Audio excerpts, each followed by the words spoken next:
Bienvenidos a un nuevo episodio de Entre Tubos. En el episodio de hoy hablaremos de un tema crucial para la salud femenina: las infecciones vaginales. Estas afecciones son muy comunes, pero frecuentemente son mal entendidas y es muy común la automedicación, así que hoy vamos a explorar qué son, por qué ocurren y cómo podemos cuidarnos adecuadamente. Cuando una mujer refiere de forma espontánea un flujo vaginal anormal, en cuanto a cantidad, color u olor, lo más frecuente es que se trata de una infección vaginal, aunque también podríamos pensar en una infección de transmisión sexual. Antes de abordar las infecciones vaginales en sí, es súper importante que entendamos cuál es el microambiente que en condiciones normales vamos a encontrar en la vagina, y eso también nos va a permitir entender cuáles son las alteraciones que se presentan cuando hay una infección. Entonces, el ecosistema vaginal es increíble porque está compuesto por un grupo de bacterias, principalmente del género Lactobacillus, quienes se van a encargar de mantener un ambiente saludable, principalmente a través de la producción de ácido láctico, que esta sustancia lo que va a hacer es primero mantener el pH vaginal ácido, que va a estar entre 3.8 a 4.2, y esto va a inhibir el crecimiento de otras bacterias. También es súper importante entender que la microbiota vaginal cambia a lo largo del tiempo, por lo que vamos a tener etapas o épocas de la vida donde tendremos una mayor predisposición a infecciones vaginales. En un principio, la microbiota vaginal es adquirida a partir de la microbiota de la madre después del nacimiento, y con los días esta pasará a ser microbiota de piel. Posteriormente, en la pubertad, considerando todos los cambios que hay a nivel hormonal, los estrógenos van a estimular la deposición y la lisis de glucógeno, y esto va a cumplir el papel de ser la fuente de energía para los lactobacilos, quienes aumentarán y van a colonizar la vagina. ¿Pero qué pasa cuando este equilibrio se altera? Pues bueno, pueden aparecer las infecciones vaginales. De acuerdo con la causa, las infecciones vaginales se pueden clasificar en vaginosis bacteriana, en infección por Candida species o en infección por Trichomonas vaginalis. La vaginosis bacteriana es resultado de un crecimiento excesivo de bacterias que alteran el balance natural de la microbiota vaginal. Los síntomas principales van a ser un flujo grisáceo y de mal olor, que a menudo se describe como olor a pescado, y esta es la causa más común de infección vaginal en mujeres en edad reproductiva. Por otro lado, la candidiasis vaginal es una infección causada por hongos del género Candida species, y los síntomas incluyen picazón intensa, ardor y un flujo blanco y espeso similar al requesón. Y la tricomoniasis es una infección de transmisión sexual provocada por un parásito llamado Trichomonas vaginalis. Los síntomas suelen variar, pero incluyen dolor al orinar y un flujo amarillo verdoso con mal olor.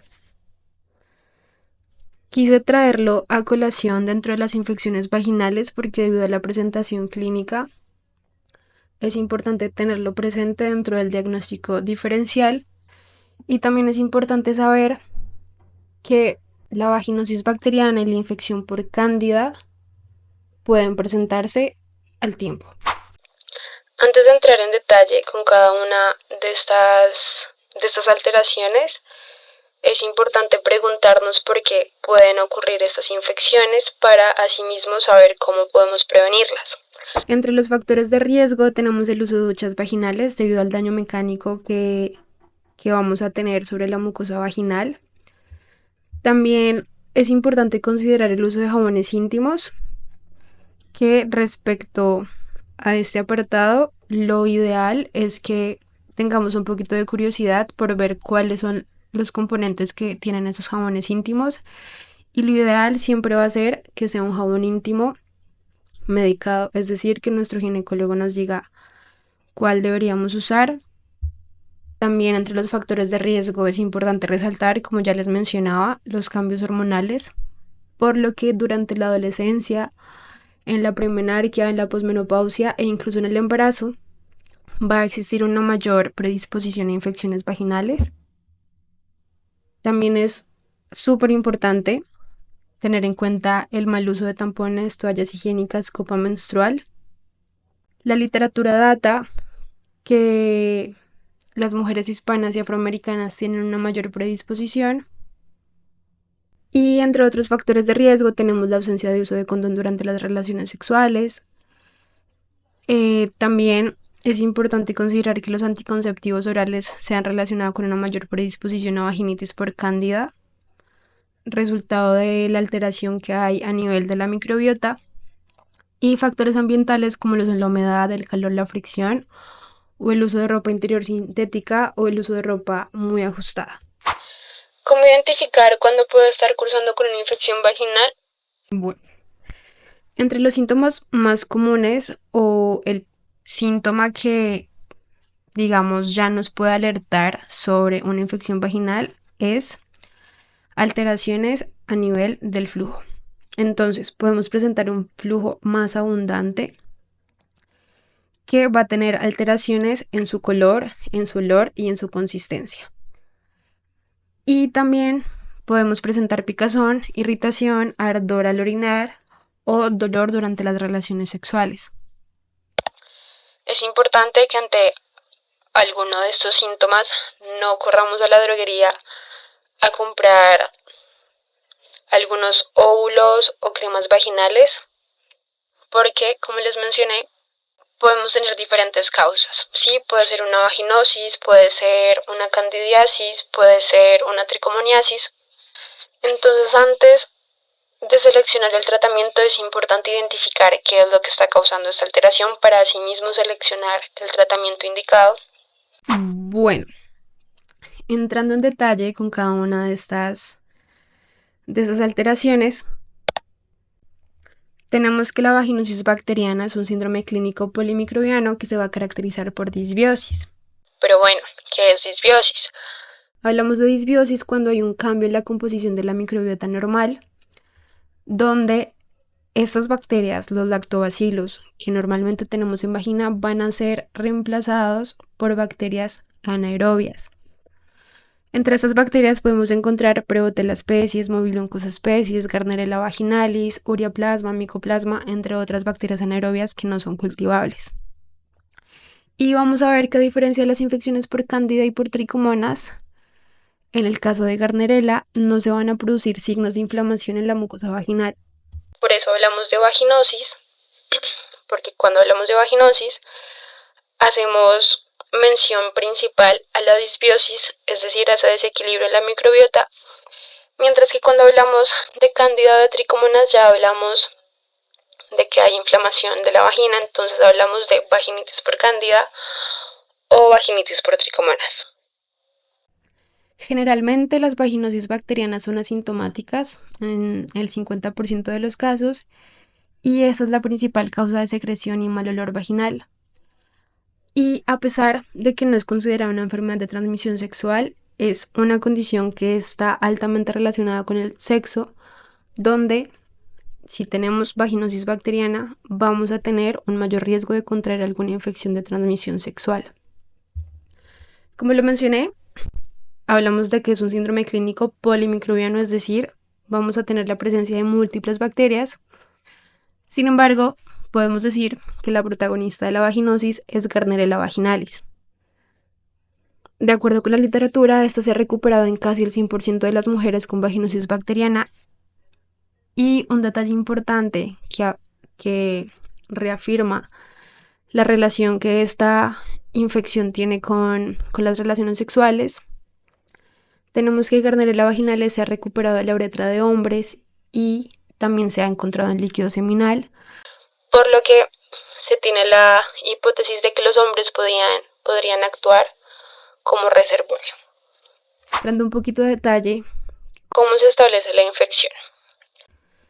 Tenemos que una cepa de Gardnerella vaginalis va a ser introducida posiblemente por exposición sexual y la presencia de Gardnerella vaginalis va a desplazar a los lactobacilos saludables, iniciando la formación de una biopelícula que podemos definir como una capa de bacterias que se va a adherir al epitelio vaginal. Una vez esta biopelícula se establece, va a iniciar la proteólisis, es decir, Gardnerella vaginalis va a inducir la degradación de proteínas Y estos aminoácidos que van a quedar libres van a permitir el crecimiento de otras bacterias que se van a unir a esa biopelícula. Por otro lado, Gardnerella vaginalis va a comenzar la producción de amoníaco, lo que va a aumentar el crecimiento de Gardnerella vaginalis y que va a permitir que la biopelícula prospere. Las bacterias que forman esta biopelícula además van a producir una enzima llamada cialidasa, que lo que va a hacer es romper la capa protectora de mucina del epitelio vaginal, y esto va a debilitar esa barrera natural que normalmente nos protege. La pérdida de esta capa de moco va a aumentar la adhesión de otras bacterias asociadas a la vaginosis bacteriana, y mientras esta biopelícula se vuelva más compleja y resistente con el tiempo, pues va a ser como más difícil tratarla. Y finalmente, resultado de todo esto, el pH vaginal se va a elevar por encima de 4.5. Recordemos que el pH normal debe estar de entre 3.8 a 4.2, por lo que es como una especie de círculo vicioso donde cada detalle dentro del proceso va a facilitar aún más esa disbiosis. En cuanto a la sintomatología, la vaginosis bacteriana se va a caracterizar por el aumento de la secreción vaginal, la cual va a ser blanquecina o grisácea, puede ser espumosa, es muy característico el mal olor, generalmente se describe como olor a pescado, y este olor es resultado del metabolismo de las bacterias anaerobias por volatilización de esas aminas alcalinas como la trimetilamina, la putrescina y la cadaverina, y es muy común que el mal olor aumente durante las relaciones sexuales sin protección y durante la menstruación por el aumento del pH. Respecto a la candidiasis, tenemos que la vaginitis o la vulvovaginitis va a ser la inflamación causada por Candida species. Se considera aproximadamente que el 75% de las mujeres va a tener al menos un episodio de candidiasis y entre el 40 y el 45% va a tener 2 o más episodios. Las especies más frecuentes de este hongo encontradas en los casos de candidiasis son del complejo Candida albicans y Candida glabrata, y en los casos recurrentes generalmente se encuentran involucradas especies no albicans.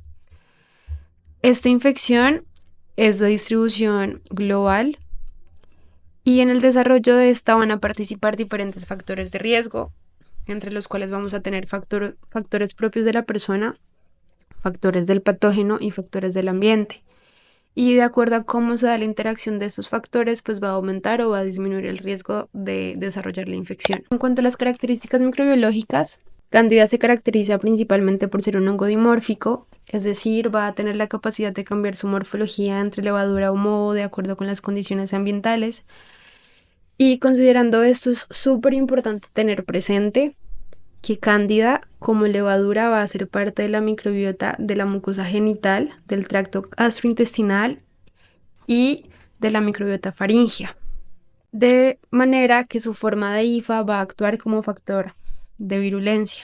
Entonces, junto con los lactobacilos podemos tener Cándida, pero como levadura, es decir, de forma normal, en condiciones normales, yo en una muestra de un frotis vaginal voy a ver lactobacillus y puedo ver levaduras. Pero una vez hay una disbiosis, una vez se da esa alteración sobre la microbiota vaginal, se van a formar las hifas, lo que va a dar lugar a la invasión. Entonces, si yo tengo un frotis vaginal y veo levaduras en gemación o ya veo hifas, ya puedo hablar de que hay una disbiosis y de que hay una candidiasis. Durante la infección tenemos entonces que Cándida va a cambiar su morfología y va a comenzar a producir factores de virulencia que van a dañar el epitelio vaginal. Estos cambios van a activar la respuesta inmune, incluyendo la activación de receptores de reconocimiento de patrones en células epiteliales, y como resultado de esto, las células epiteliales van a liberar diferentes sustancias que van a actuar como alarmas y van a atraer a otras células inflamatorias hacia el sitio de la infección. Por eso hablamos de vaginitis. Dentro de estas células inflamatorias que van a llegar tenemos los neutrófilos. Los neutrófilos entonces van a migrar desde la lámina propia, que son los protagonistas de esta respuesta inflamatoria aguda, y son las citocinas proinflamatorias, las alarmas y los contenidos de estas células los que van a desencadenar los síntomas de la infección por cándida, como el enrojecimiento y la inflamación de la mucosa vaginal. Finalmente, este proceso puede resultar en daño al tejido epitelial y en los síntomas típicos de la candidiasis, como la inflamación, la irritación, la sensibilidad, junto con la secreción de ese flujo espeso, generalmente sin olor.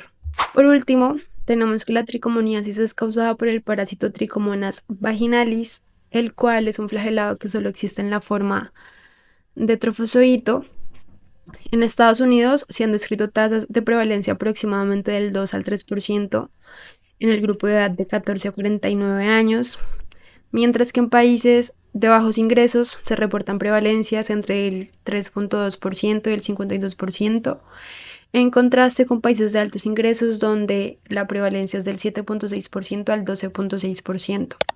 Este parásito es transmitido por contacto directo durante las relaciones sexuales y tiene la capacidad de adherirse a la mucosa genital provocando una respuesta inflamatoria.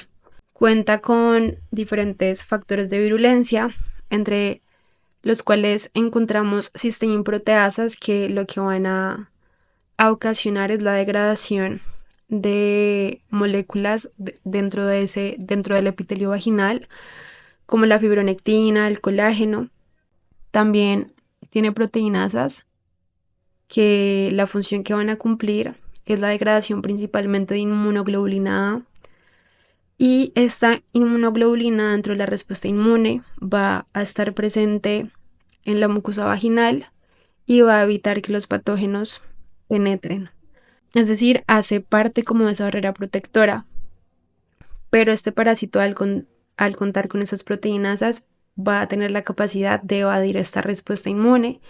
Y también cuenta con adhesinas que le van a permitir la unión a través de diferentes receptores sobre el epitelio vaginal. Gracias a la acción de esos factores de virulencia, tendremos un desequilibrio en el pH, tendremos degeneración y descamación del epitelio vaginal y va a haber un aumento de las secreciones vaginales, produciendo finalmente una vaginitis con inflamación extensa más erosión del tapizado epitelial. Entre las manifestaciones clínicas, la infección por Trichomonas vaginalis se va a caracterizar por el cuello uterino con apariencia de fresa, vamos a presentar picazón, ardor, disuria, y la secreción vaginal va a ser delgada, profusa, va a ser purulenta, maloliente, y el color realmente puede ser muy variado entre blanco, gris, amarillo, verde, y se ha presentado una alta variabilidad entre las manifestaciones patológicas, incluso podemos tener casos asintomáticos.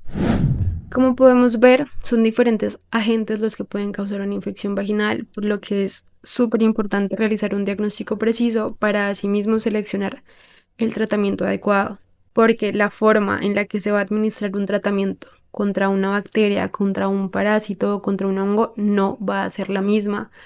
Y eso es súper importante y algo que debemos entender para, uno, poder solucionar el problema que está causando la infección, y dos, para no llevar a que estos microorganismos adquieran resistencia sobre estos medicamentos. Entonces, ante la sospecha de una infección vaginal, el médico deberá remitir a la paciente a la toma de muestra de un frotis vaginal, donde se va a tomar una muestra del flujo vaginal directamente de las paredes de la cavidad vaginal y del cuello uterino. En el laboratorio se va a realizar un examen directo del flujo vaginal en busca de Trichomonas vaginalis. Se realizará un KOH en busca de hifas de cándida o levaduras de enzimación y se realizará una tinción de Gram donde se cuantifican los lactobacillus, las células epiteliales, los leucocitos polimorfonucleares, las levaduras y la presencia de otras bacterias con morfología compatible con Mobiluncus o Gardnerella, que se van a observar como bacilos o como cocobacilos gram variables. Además de esto, en el momento de la toma de la muestra se deberá realizar un reporte de las características del flujo y se deberá medir el pH de ese flujo vaginal. En la literatura se reporta que también se debe hacer el test de aminas, sin embargo no estoy segura si lo hagan en todas las partes, al menos en los lugares donde yo estuve durante mis prácticas clínicas, el test de aminas no se realizaba. Este test se realiza aplicando una solución de hidróxido de potasio al flujo vaginal y en el caso de una vaginosis bacteriana, la mezcla va a liberar un olor fuerte y característico a pescado, lo que indicaría un resultado positivo para este test. Y como les mencioné, este olor va a ser producido por las aminas volátiles que son liberadas por estas bacterias anaerobias que proliferan durante la vaginosis bacteriana. Considerando esto que ya les mencioné, para el diagnóstico entonces tenemos los criterios de Amsel que son aplicados para el diagnóstico de vaginosis bacteriana. Entonces son 4 criterios. El primero es el flujo vaginal homogéneo, abundante, blanco a grisáceo, con mal olor u olor a pescado, el cual es adherente al cérvix y a la pared vaginal. El segundo criterio es un pH mayor a 4.5. El tercer criterio es el test de aminas o prueba de KOH al 10% positiva. Y el cuarto criterio es la presencia de células clave o células guía, que son células epiteliales que observaremos en la placa. Y estas células se van a caracterizar por tener bacterias adheridas. Pero entonces estas bacterias tenemos que deberían ser de una morfología compatible con esas bacterias anaerobias, es decir, hablaríamos de Coccobacillus gram variables. De acuerdo con estos criterios, el diagnóstico de vaginosis bacteriana se confirmaría si se cumple con 3 de esos 4 criterios. Tenemos que los criterios de Amsel son considerados criterios clínicos que se aplican en el momento de la toma de la muestra, y por el lado de los criterios microbiológicos tenemos el esquema de Nugent. Este es un sistema de puntaje que nos permite evaluar los frotis vaginales teñidos con la cloración de Gram. Entonces, tenemos que se va a asignar un puntaje de acuerdo con la cantidad de cruces de morfotipos de Lactobacillus, las cruces de morfotipos de Bacteroides y Gardnerella y las cruces de Bacillus gram variable curvos que son compatibles morfológicamente con Mobiluncus. Entonces, de acuerdo a la cuantificación que se haga en más o menos entre 20 a 40 campos, se va a obtener un puntaje y se va a interpretar de la siguiente forma. Una placa con un puntaje total de 7 o más va a ser interpretado como vaginosis bacteriana, un puntaje de 4 a 6 como intermedio y de 0 a 3 como normal. Entonces, en el momento del reporte tendríamos, si es de un puntaje de 0 a 3, sería morfotipos compatibles con microbiota vaginal normal. Con un puntaje de 4 a 6 serían morfotipos mixtos compatibles con microbiota vaginal transitoria. Y con un puntaje de 7 a 10 tendríamos morfotipos mixtos compatibles con vaginosis bacteriana. Si en la evaluación de esta placa con coloración de Gram yo también veo levaduras en gemación o hifas adicional al reporte que haga a partir del esquema de Nugent, debo mencionar que hay vaginitis por Candida species. ¿Qué tratamiento recibiré si tengo una infección vaginal? Bueno, pues el tratamiento, como ya lo he mencionado, va a depender de cuál sea el agente que está causando esa infección. Entonces, para una vaginosis bacteriana, los antibióticos van a ser el tratamiento estándar y de igual forma lo que se va a buscar es reconstituir esa microbiota vaginal normal. Para la candidiasis se van a utilizar antifúngicos y para la tricomoniasis se van a recetar medicamentos antiparasitarios. Por esto es súper importante no automedicarse, porque si yo voy a una droguería diciendo que tengo una infección vaginal, lo más seguro es que nos den o una crema o unos óvulos vaginales que generalmente son para candidiasis. Pero si yo tengo una vaginosis bacteriana o una infección por Trichomonas vaginalis, esto no me va a ayudar en absolutamente nada. Además, si de pronto se tratan de casos de infecciones recurrentes, lo ideal va a ser consultar con un especialista para encontrar la causa subyacente. Quise traer este tema entre tubos porque uno, me parece súper importante en relación a la automedicación. Segundo, es un tema muy frecuente. Sí, me atrevería a decir que todas las mujeres hemos padecido al menos por una vez una infección vaginal y es importante considerar que estas infecciones vaginales también van a afectar la autoestima de las personas que la padecen e incluso las relaciones personales, por lo que es súper importante romper con el estigma asociado a las infecciones vaginales, teniendo súper presente que son muy comunes y que son tratables, así que ante la aparición de síntomas no duden en acudir a consulta médica, en incluso hablarlo abiertamente con su pareja, porque puede ser algo también incómodo durante las relaciones sexuales. Y consultarlo con un profesional de salud siempre va a marcar la diferencia en cómo se siente la mujer y en cómo se va a manejar la situación, así que no sientan temor alguno o vergüenza alguna por tener una infección vaginal. Recuerden que la clave va a estar en la prevención y en buscar atención médica cuando sea necesario sin automedicarse. Muchísimas gracias por escuchar Entre Tubos y hasta la próxima. Nos vemos en un nuevo episodio. Yo soy Paula Estrada, bacterióloga apasionada por la ciencia, y esto es Entre Tubos, un podcast de microbiología y bioanálisis. Encuéntranos en redes como Entre Tubos Podcast y escúchanos en plataformas de audio cada semana.